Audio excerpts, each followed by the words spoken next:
région, deux clubs se disputent souvent le titre de champion de France, les Sables d'Olonne et Nantes.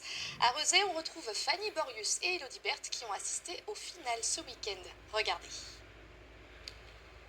Un ballon de foot, un filet de tennis, 3 joueurs de chaque équipe sur le terrain.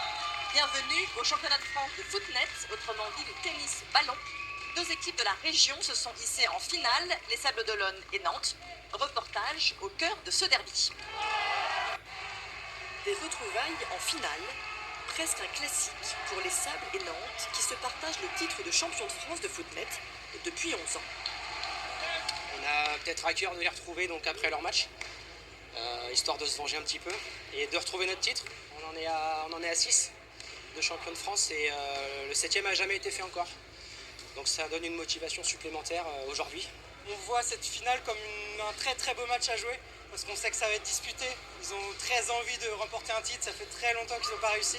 Donc ils vont tout faire pour nous déranger un petit peu et ça sera à nous de répondre présent. Jouée quelques heures plus tard, la finale a tenu toutes ses promesses.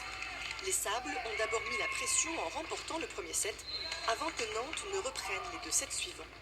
En route vers un exploit, les Sables sont revenus à hauteur grâce à un mental retrouvé, ce qui a fait trembler le président nantais. Contre les Sables d'Olonne, on tremble tout le temps. On sait que c'est jamais gagné d'avance. On a une force depuis quelques temps, c'est souvent on gagne. Quand on arrive au 5e, souvent on gagne. Et c'est bien Nantes qui l'emporte 3-7-2 au bout du suspense.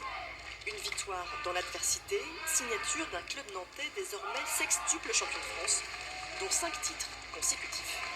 C'est notre qualité de jouer dans l'adversité et d'autant plus quand le jeu devient un peu âpre, où chaque point est hyper important. C'est ce qui fait notre force nous à Nantes et ce qui nous permet justement à chaque fois de ramener le titre. Il y a un aspect physique qui a manqué un peu. On a un joueur qui s'est blessé lors de la première demi-finale. Je pense que ça a été une épine un peu dans notre pied. Mais bon, après, Nantes a été très bon aussi. Ils ont su hisser leur niveau de jeu et puis félicitations à eux. Mais tout n'est pas perdu pour les finalistes. Comme les vainqueurs, certains auront sans doute marqué des points pour rejoindre l'équipe de France au championnat d'Europe.